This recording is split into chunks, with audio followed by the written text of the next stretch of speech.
Eu quero convidar você a abrir a sua Bíblia no livro de Levíticos, no capítulo de número 13.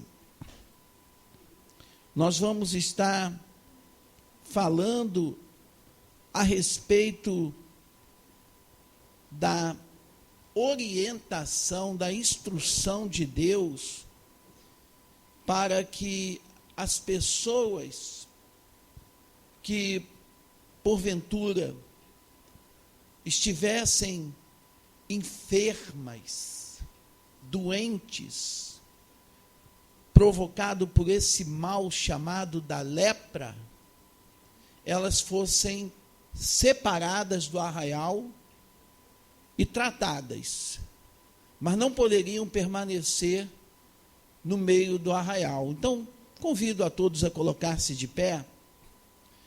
Eu não vou ler o texto todo, porque ele é muito extenso, mas nós vamos procurar discorrer a respeito desse assunto.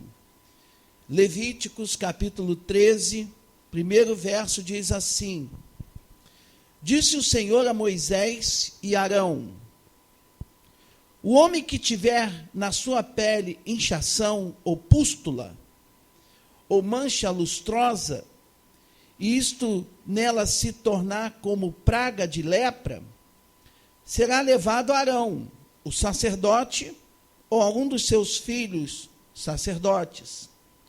O sacerdote lhe examinará a praga na pele.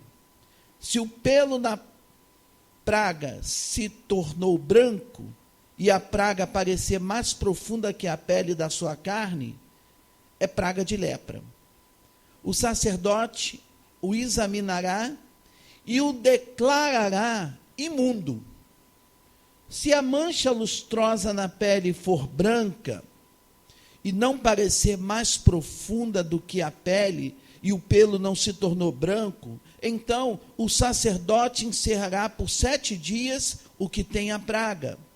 Ao 7º dia, o sacerdote o examinará, e se na sua opinião a praga tiver parado, não se estendeu na sua pele, então o sacerdote o encerrará por outros 7 dias.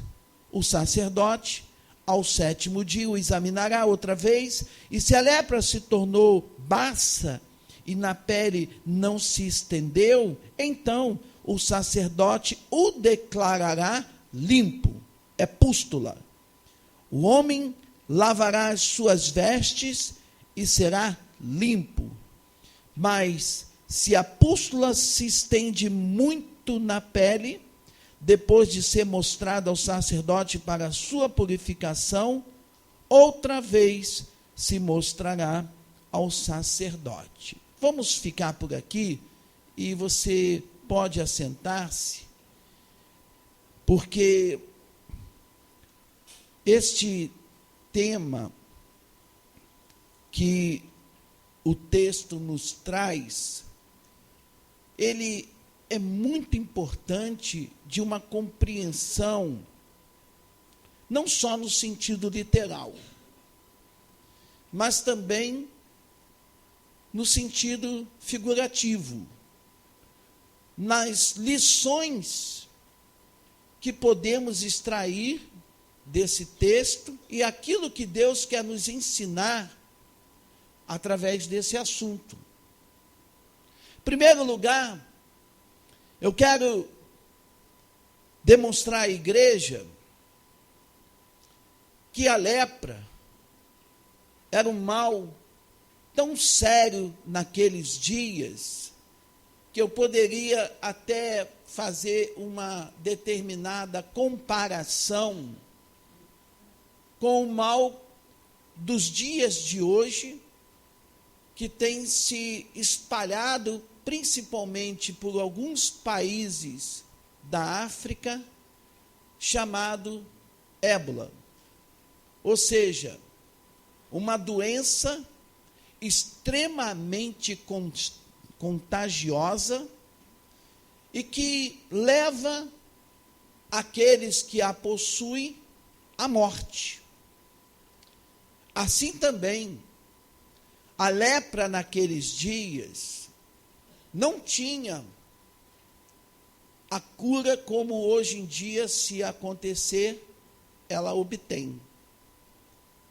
Mas o Senhor orienta a Moisés e a Arão para que eles pudessem proceder de uma tal forma que estivessem aptos a diagnosticar a lepra na vida de qualquer pessoa que pertencesse ao povo de Deus, que estivessem no arraial do Senhor, ou na congregação dos remidos de Deus, para que ele fosse examinado e separado, caso apresentasse os sintomas que nós acabamos de ler, levados para fora do arraial, até que se confirmasse se ele era possuidor ou não daquela chaga. E caso fosse possuidor daquela chaga, ele era impedido de voltar ao convívio do arraial.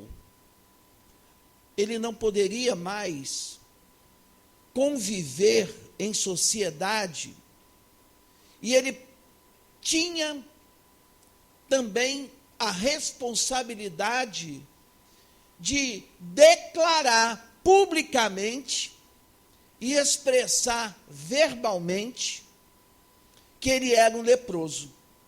Você já imaginou o constrangimento daquela pessoa doente, enferma, e ter que sair dizendo: eu estou doente, eu estou leproso, não se aproximem de mim, porque isto é contagioso. Ele precisava fazer isso. E o que eu quero destacar nessa noite é a respeito da responsabilidade do sacerdote. O sacerdote, ele tinha que examinar, é como se ele fosse o médico. E ele tinha que acompanhar diariamente o estado daquela pessoa para saber se literalmente ele estava ou não doente, para que ele fosse então afastado da comunhão e do convívio da comunidade daqueles dias. E o que o Senhor nos ensina a esse respeito é que a lepra, ela é um mal que tomou o nosso corpo, a nossa alma e o nosso espírito, quando do pecado de desobediência de Eva e Adão. A lepra que nós queremos nos referir nesta noite é a respeito de pecados que são extremamente prejudiciais ao corpo de Cristo, à igreja de Cristo, e que muitas das vezes, se não combatido, e eu quero deixar bem claro, meu irmão, minha irmã, que a nossa responsabilidade como pastores não é combater irmão ou irmã, mas os espíritos que influenciam no comportamento, nas atitudes de irmãos e de irmãs, que são espíritos contrários ao Espírito de Deus. Deus nos colocou esta responsabilidade e também, da mesma forma como Ele colocou sobre Moisés e Arão, principalmente Arão, como sacerdote. Nós não temos o poder nem a capacidade de perdoar pecados, sejam eles ocultos ou não. Só quem tem o poder de perdoar pecados, sejam eles em que grau for, somente o Senhor Jesus Cristo. Mas nós temos a responsabilidade, e por isso, muitas das vezes, a nossa congregação não é daquelas congregações que têm tido um crescimento avassalador. Esse crescimento que eu posso, em alguns casos, dizer que trata-se do inchamento do corpo de Cristo. Pessoas que têm simpatia pela igreja, que gostam de ouvir uma boa mensagem, mas uma mensagem que agrade o seu coração. Uma mensagem otimista. Alguém já até levantou e falou a esse respeito: ah, pastor, por que o senhor não prega mais sobre vitória, sobre conquistas, sobre isso, sobre aquilo outro? Nós estamos precisando de ouvir uma palavra de otimismo. É verdade.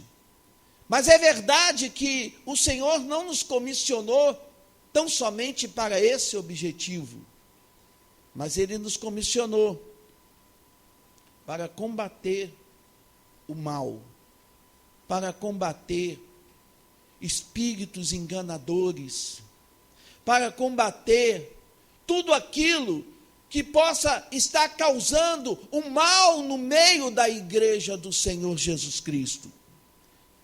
Eu quero dizer para você, meu irmão, minha irmã, que quanto a esse respeito, nós não abrimos mão de obedecer à vontade do Senhor. Agrade ou não agrade. Até porque, nós já repetimos isso, nós não estamos aqui para agradar ninguém. O único que deve ser agradado é o nosso Deus. Mas eu preciso buscar o Senhor, buscar desfrutar de uma comunhão intensa com o nosso Deus, para que Ele possa revelar os seus objetivos, os seus planos e propósitos para com esta congregação, mas também para com a sua igreja de uma maneira em geral. E nós estamos num dia muito significativo na nossa nação. Hoje foi realizado o pleito eleitoral. E aqueles que votaram, eu lamento dizer que os resultados já estão perfigurados. Já temos os indicadores do segundo turno. E, pasmem, surpresas aconteceram. E vai haver segundo turno. Mas o que eu quero chamar a atenção não é tão somente para o pleito eleitoral, mas é para os desígnios de Deus para esta nação.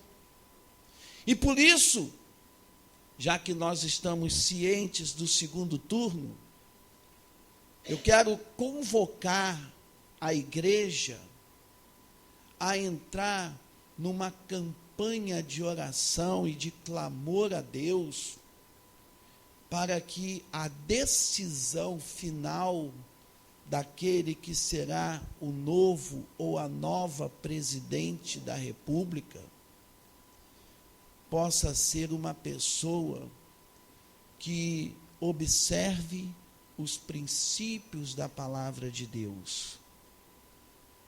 Sabe por quê? Porque Deus tem planos e propósitos e objetivos para a nação brasileira. Deus tem planos e propósitos e objetivos para a igreja brasileira. Deus tem planos e propósitos e objetivos para homens e mulheres que não se dobram perante Baal e que estão dispostos a servir ao Senhor em santidade a Deus. E eu creio, queridos, por incrível que pareça, há os 7.000 que não se curvam perante Baal. Eu tenho ouvido muitas notícias que nos deixam assim impactados, principalmente de pastores e de pastoras. Mas eu também creio que nesta nação há pastores, pastoras, homens e mulheres de Deus, jovens, que estão fazendo diferença sobre a face da terra, que estão comprometidos com os princípios do reino de Deus, que não estão sucumbindo ante as tentações, ante as seduções, ante os fascínios que este mundo tem oferecido, mas têm decidido: eu me manterei em santidade na presença do Senhor. Há pessoas, queridos, e um grande número de jovens que andam no temor do Senhor, que andam de acordo com a vontade. Você sabia que tem jovens que nem mesmo troca de beijos durante o namoro eles estão fazendo, porque eles querem se guardar para Deus e apresentar as suas vidas diante do Senhor santificadas? É verdade. Tem jovens que nem pensam, nem passa pela cabeça deles o prostituir-se antes do casamento. Olha, tem notícias de que a juventude cristã, principalmente em São Paulo, tem feito diferença. Isto é louvável, isto é bom, isto é agradável ao Senhor, porque são esses jovens, são esses homens e mulheres que não se contaminam, é que estão honrando o nome do Senhor Jesus.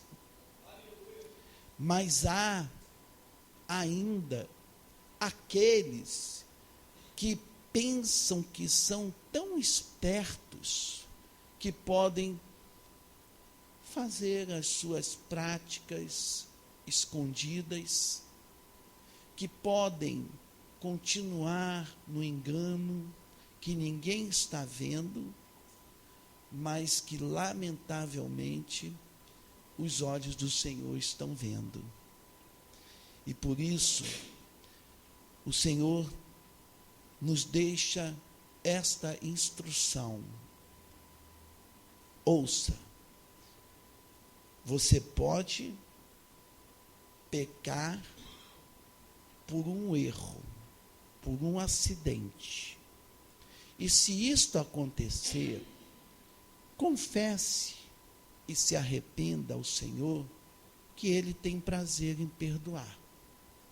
Mas aqueles que acham que não estão tendo nenhum problema, ele diz o seguinte: aqueles que estão agindo assim, deliberadamente, constantemente, e não se arrependem e não confessam, olha o que Deus diz: Ele vai trazer a luz.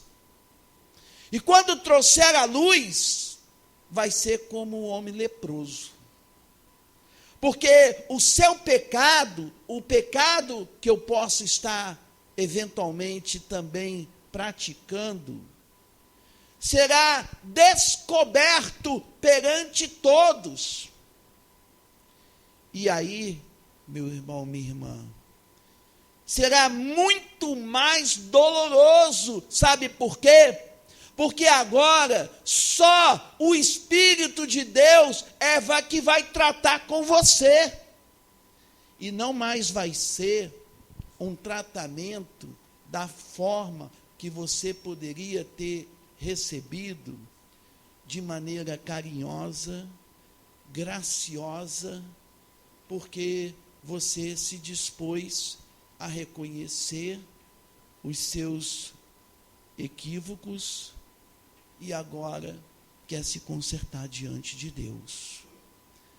Aqueles que resistem, diz a palavra do Senhor, o Senhor também os resistirá. Deus resiste aos soberbos, mas dá graça aos humildes, para que eles possam serem sarados e desfrutar o melhor de Deus na sua vida. Eu quero,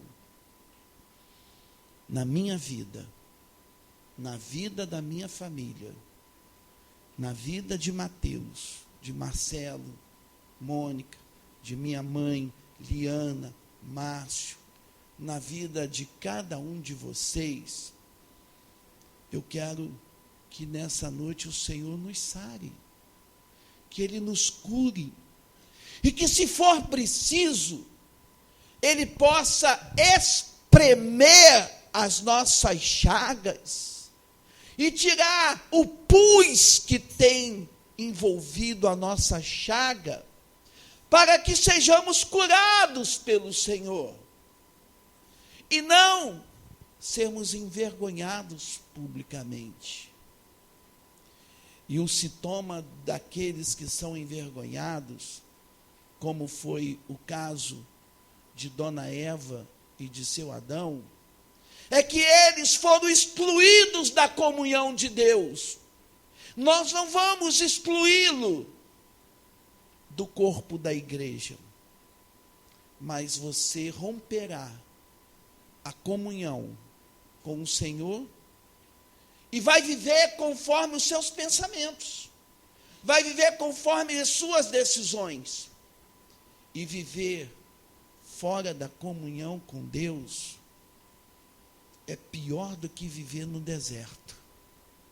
É lamentável, é triste, é totalmente desolador. E não é isso que Deus quer nem para mim, nem para você, nem para a sua igreja. Por último, eu vou lhe fazer algumas afirmações. A afirmação que eu faço nessa noite, que nenhuma pessoa, cristã ou não cristã, que estiver em pecado, vai entrar no reino dos céus. Você ouviu bem? Eu vou repetir para você entender. Nenhuma pessoa, crente ou não crente, que estiver vivendo em pecado, seja ele qualquer tipo que for, vai entrar no reino dos céus. Quem nos garante isso é a palavra do Senhor. Paulo fala em Coríntios: não vos enganeis, porque nem os devassos, nem os prostitutos, nem os beberrões, nem os avarentos, de forma nenhuma entrarão ou herdarão o reino de Deus. Mas quem vai entrar no reino de Deus são pecadores arrependidos. E hoje o Senhor dá oportunidade para você e para mim, hoje que nós vamos estar celebrando a Santa Ceia, para que possamos fazer o nosso próprio autoexame. E eu quero, nesse momento,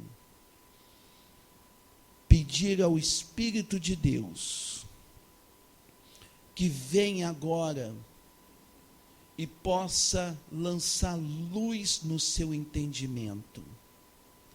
Que o Espírito de Deus possa lançar luz sobre as eventuais trevas no seu interior.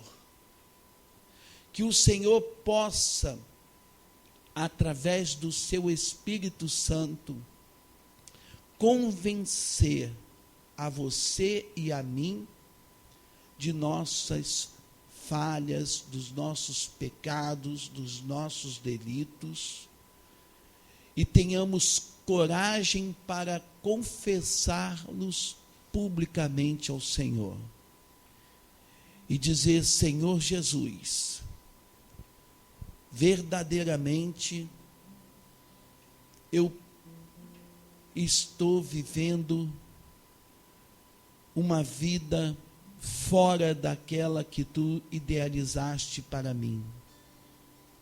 Não tenho tido comunhão contigo, Senhor. Não sei o que era ouvir a tua voz. Não sei e não consigo sentir o agir do teu Espírito no meio da minha vida. A minha vida tem se tornado uma vida sem significado.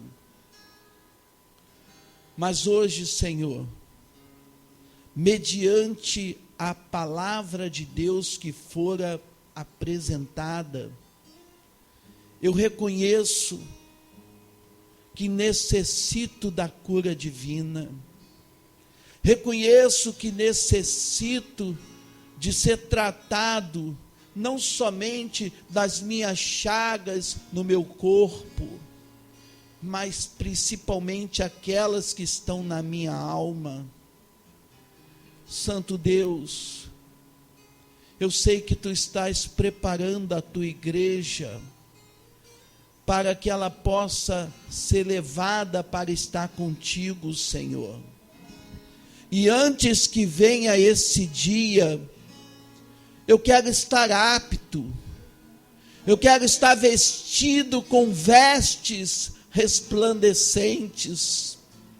Eu não quero ter nem mesmo as minhas roupas manchadas por esta praga, Deus, da lepra, do pecado, mas eu quero ter as minhas roupas, a minha vida lavada e remida do sangue do Senhor Jesus Cristo. Sim, Senhor, a tua palavra me afirma que sem santificação ninguém verá a Deus. Ajuda-me, Senhor. Ajuda-me para que eu possa converter-me dos meus pecados, para que eu possa viver uma vida santa e agradável a Ti, Senhor. Eu não quero viver uma vida de aparência na igreja e uma vida completamente diferente lá fora. Eu quero ser santo como Tu és santo, Senhor. Vem nesta noite, Espírito de Deus. Vem nesta hora, Espírito de Deus. Eis aí a Tua igreja, Senhor.